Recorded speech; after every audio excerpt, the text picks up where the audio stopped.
Today in Tarkir Dragonstorm, we get a sweet Sultai snake, say that 3 times fast, some spicy dragon support, and so much more. Let's break it down.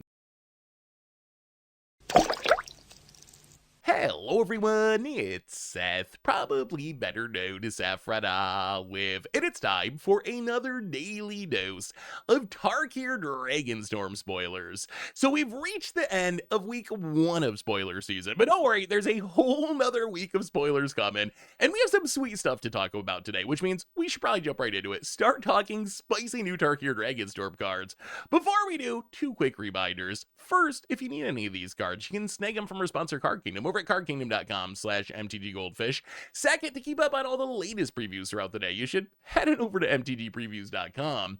Anyway, let's talk Tarkir Dragonstorm. So first up today, we get a pretty sweet Sultai snake in Fangkeeper's Familiar. And before we talk about this card, can we just take a second and appreciate how pretty the art is on this card? It's actually kind of weird. Last time we were in Tarkir, Sultai was like the least pretty clan. Like, it was very dark and gloomy.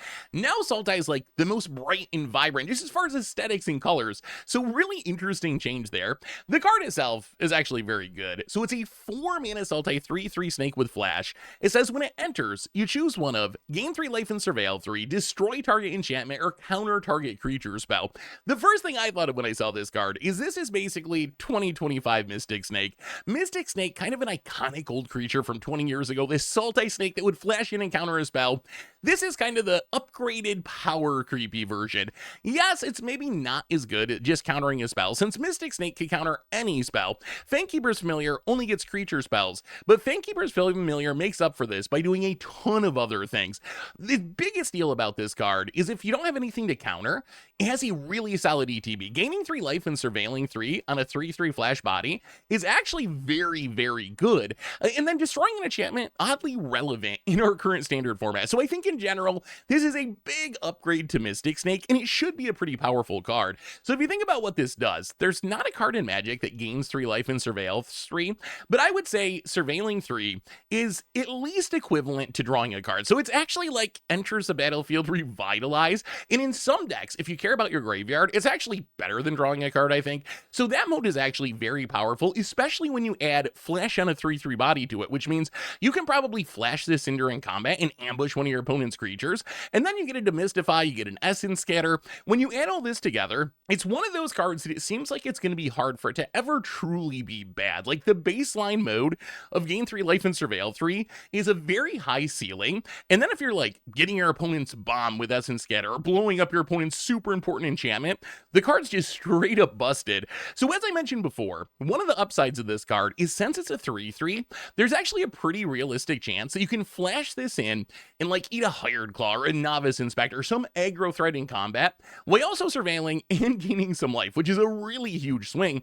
And we're in a standard where blowing up an enchantment is super important. Between removal like Temporary Lockdown, Leyline Binding, and also these card advantage engines, Unholy Annex, Up the Beanstalk, Caretaker's Talent, most decks are going to have some really good target for blowing up an enchantment. We've seen similar-ish cards in the recent past, like Urtai, counters something, your opponent gets to draw a card, but another 4-drop flash creature that can disrupt your opponent, which has seen a bit of play. Frilled Mystic was actually kind of a staple in Simic Flash back in its era a few years ago. So I think this card should be able to see play. The only question is there a deck for it? Like, for this card to be good, you need Sultai to be good. I expect that hopefully Sultai is good enough to see play.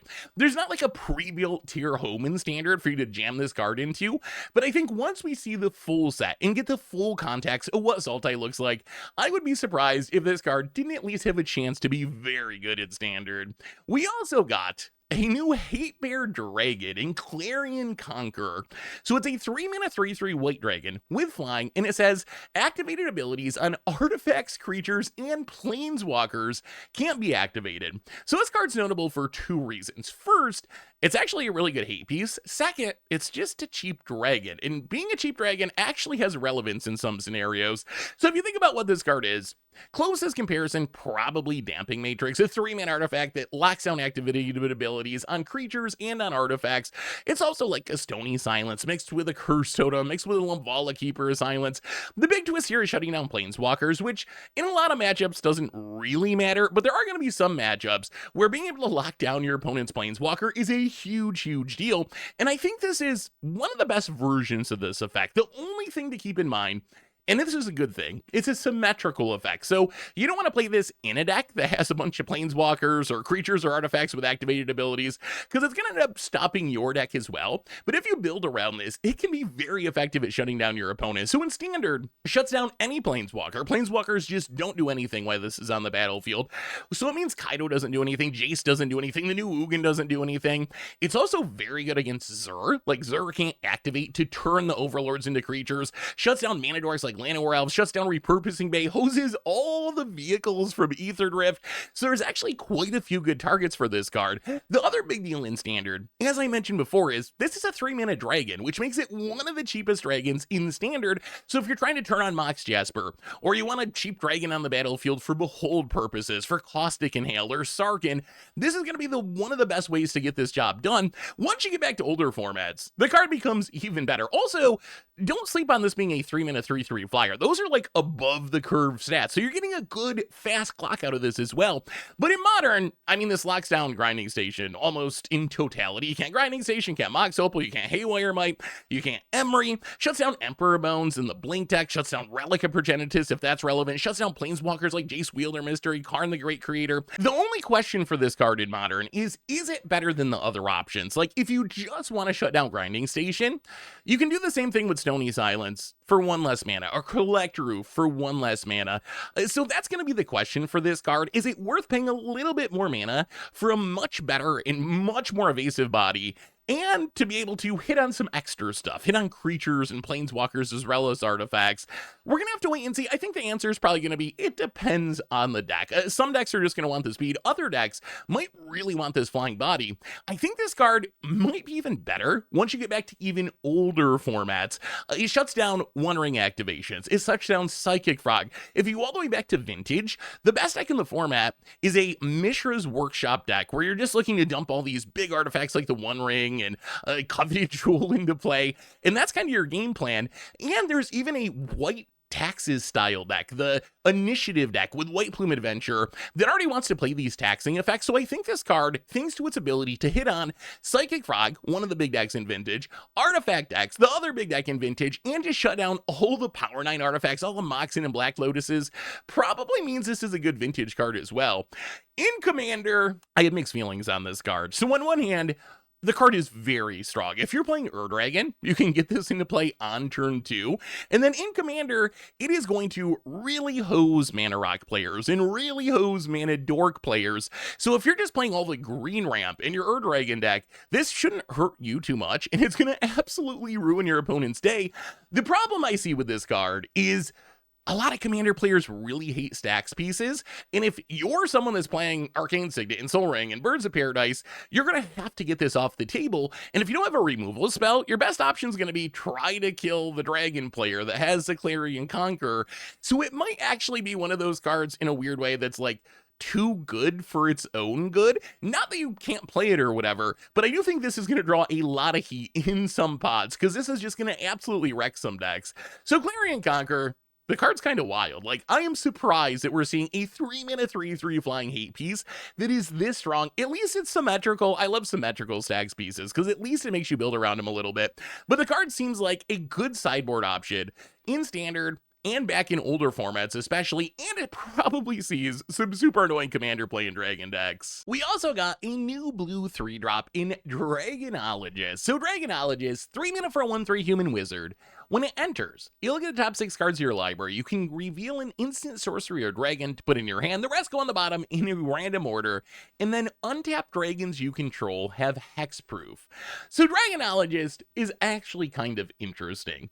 If you're not playing a Dragon deck, I don't think it's worth it. It's like worse Thundertrap Trainer. It's more mana, and Thundertrap Trainer can get any non-creature, non-land, rather than just instants or sorceries and get artifacts or enchantments or whatever. So I think if you're not playing a dragon deck, there's just better options than this cards. In a dragon deck though, Dragonologist is actually sneaky powerful. It reminds me a little bit of Blue Kolaghan Warmonger, which never caught on, but Warmonger you had to actually attack with. This is an ETB trigger, so I think it's just a better version. Plus hitting instants and sorceries is a nice bonus.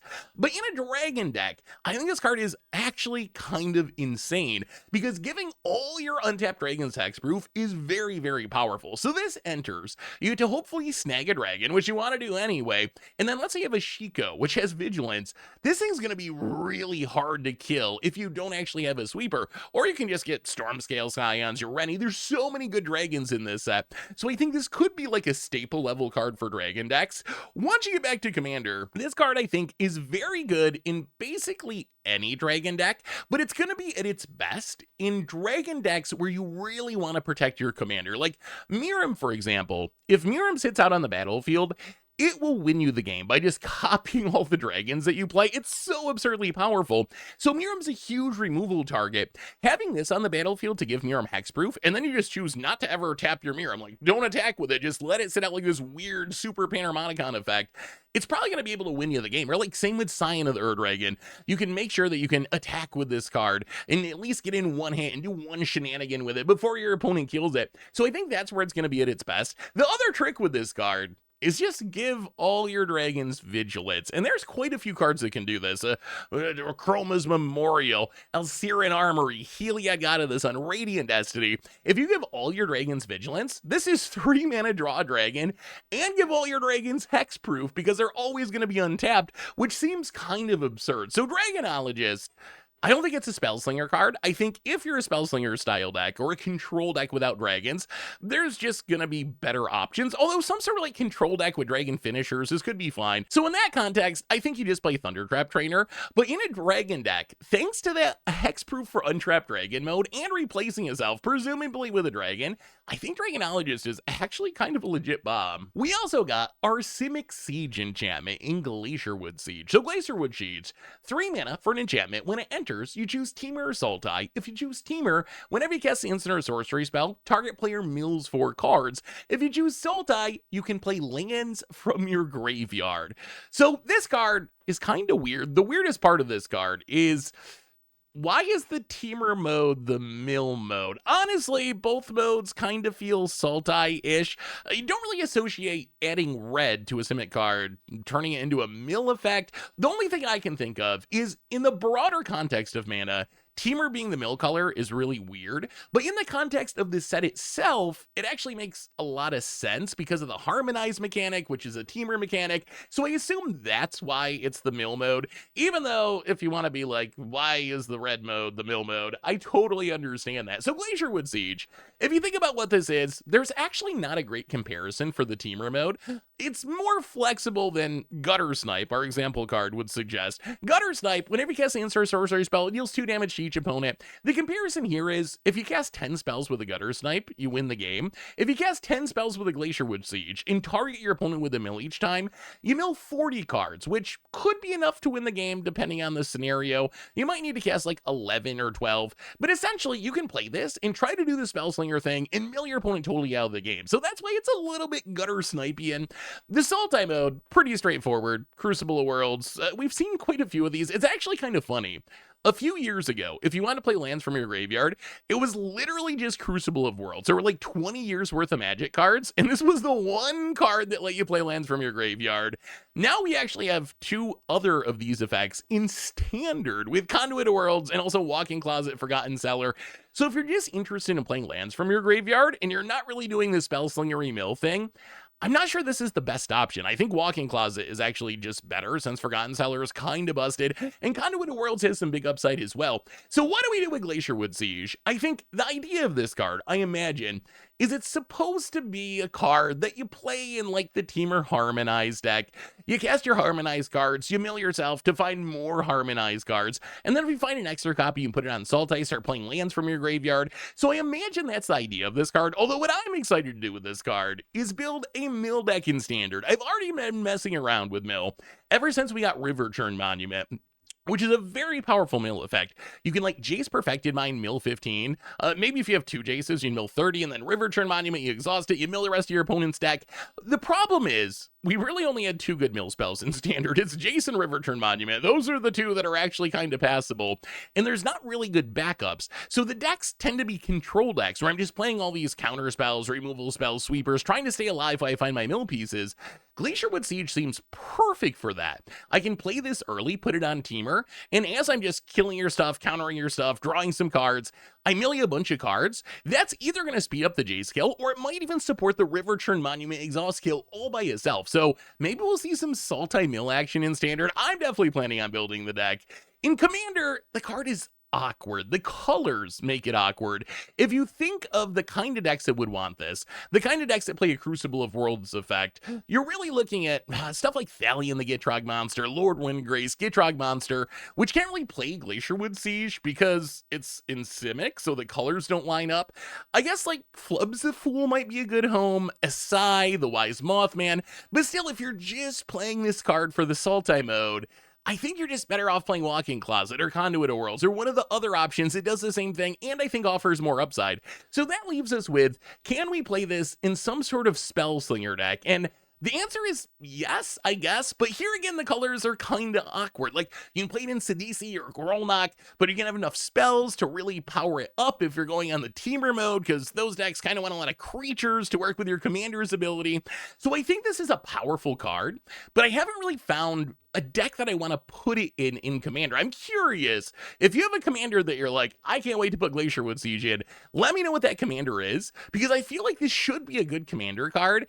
I just can't find the right home for it. So Glacierwood Siege, interesting effect. I'm hyped to build Sultai Mill with it in Standard. As a Crucible of Worlds, I think there's better options, but the mill mode is definitely intriguing, as is the flexibility of the card. So we'll have to wait and see how it shakes out, but I think it could have an impact somewhere. In the world of lower rarity cards, there's a few that deserve a shout out, starting with Spectral Denial. So Spectral Denial, blue and X instant, counter target spell unless its controller plays X, and this spell costs 1 less to cast for each creature you control with power 4 or greater. So we've seen these type of counters in the past. The best is probably Condescend, since you get to scry with it. That one's even seen a decent amount of modern play in the not super distant past, in like Bluetron style decks. So I think this card could be playable. I don't think it's Condescend good, but it does have a nice little bonus, especially in a deck that has some big creatures where in the late game, this is going to scale a little better than it looks. If you have 1 or 2 4-power creatures, you get a 2 mana discount on X, going to make it a little tougher for your opponent to actually resolve anything against it. Plus, one of the upsides of this is if you're on the play, you can cast this on turn 2 to counter your opponent's first play if they tap out for it, which makes it a pretty powerful effect. So I don't think this card's a staple or anything, but it's worth keeping in mind because I think it's close enough that in the right deck, it could be playable. We also got Coordinated Maneuver, so 2 mana white instant. Choose one. It deals damage equal to the number of creatures you control to target creature or planeswalker, or destroy target enchantment. So I think this is a card that looks like it could actually be very good in one of the Convoke style decks, those go wide tokeny aggro decks. The big question here is it better than Case of the Gateway Express? Because Case of the Gateway Express, as far as removal, it's very, very similar, essentially dealing damage to a creature equal to the number of creatures that you control. So the removal mode's the same. The upside of Case of the Gateway Express is it ends up antheming your team +1/+0. Is there any way that destroying an enchantment is as good as pumping your team? Probably not in the decks that would want it, but I think it's at least worth keeping in mind for sideboard slots, where if you need to blow up an enchantment, this might be the best option in one of those Convoke or go wide white aggro style decks, where you can kind of have enchantment removal and creature removal stapled into one. We also got Desperate Measures, and this card's pretty sweet. A 1 mana black instant. This is target creature gets +1/-1 until end of turn. When it dies under your control this turn, you draw 2 cards. So Desperate Measures, it's basically a one-shot Skull Clamp, except you could use it to kill one of your opponent's creatures and not draw any cards if you want to. And I think this card could actually be playable. Another comparison is, it's Village Rites. You get to lose a creature to draw true cards for 1 mana, but it's a Village Rites that only works with creatures that have 1 toughness.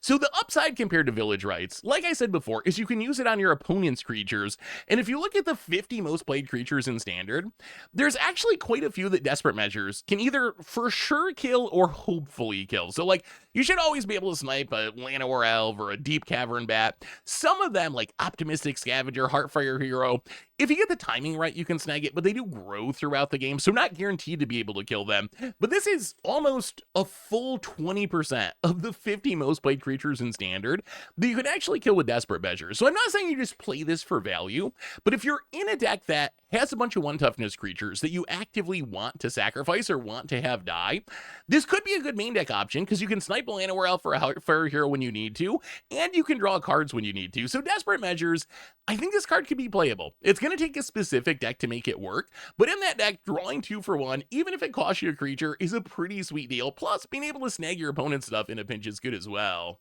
We also got Embermoth Sentinel, and this is a card that at first, I just kind of wrote off, and then I realized there is one context where it might actually be playable. So it's a 2-mana 1/2 Chimera that when it enters, you get to search your library for a basic land card, reveal it, shuffle, and put that card on top. But if you control a dragon, instead you put that card into the battlefield tab. So if you have a dragon, this is a 2-mana 2/1 that rampant grows you, which actually seems good.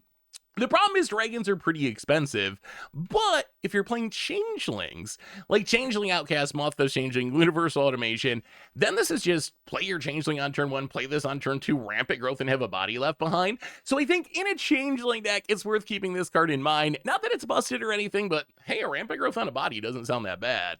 We also got a new uncommon dragon that seems very solid in Disrupted Stormbrood. So Disruptive Stormbrood, 5 mana for a 3/3 flying dragon that when it enters, so you get to blow up an artifact or enchantment, but you also get an Omen mode, which is 2 mana, and this is a Golgari card, so 1 in a black, to destroy target creature with power 3 or less. I think when you combine these two things together, in the context of current Standard, this card might actually be very good. So the removal mode, it's essentially like a Reave Soul or a Vanquish the Weak, so you're not really paying much of a tax. Like, destroy a creature power 3 or less without a dragon being attached to it is already a 2-mana sorcery. That's already kind of the going rate for this card. And then you get like an acidic slime that you give up Death Touch, you can't blow up a land, but you get a flying body attached to it. I think when you combine these two things together, this might be a really good Standard card. If you think about Standard, just look at the top 10 creatures in Standard. This actually kills a lot of them. Emberheart Challenger, Heartfire Hero, Screaming Nemesis, Hired Claw, Tishana's Timebinder. So against any sort of aggro deck, its removal mode should be pretty effective. And then we're also in a Standard that has a lot of powerful artifacts and enchantments. Ghost Vacuum, Rest in Peace, Simulacrum, Synthesizer, Caretaker's Talent, and Holy Annex. So both sides of this card actually do a lot of work. So why neither side, I would say, is playable on its own. Like, you wouldn't just play the removal mode, you wouldn't just play the dragon mode. If you bash those together, you actually have a very flexible card that's good against aggro, good against artifacts and enchantments, and that might be enough to make this card playable. Finally today, we get a bunch of lower rarity stuff that you can check out over at MTGpreviews.com. Anyway, that brings us to the end of our daily Tarkir Dragonstorm spoilers for today. So, kind of a light day today as we move through week 1 of spoiler season. But don't worry, spoilers will continue through all of next week. Plus, we get another full Commander precon today. So keep an eye out for that over on the Commander channel. But let me know what you think of these new cards. What do you think of this set? Now that we're a week into spoiler season, where's your hype level at? Let me know in the comments. Thanks for watching, everyone. I hope you enjoyed it. And I'll be back tomorrow with even more Tarkir Dragonstorm spoilers. So until then, have an amazing day, and I will talk to you soon. Looking for even more magic? We can find yesterday's spoiler video here, or maybe check out yesterday's Against the Odds, where we look to push it to the limit in Standard.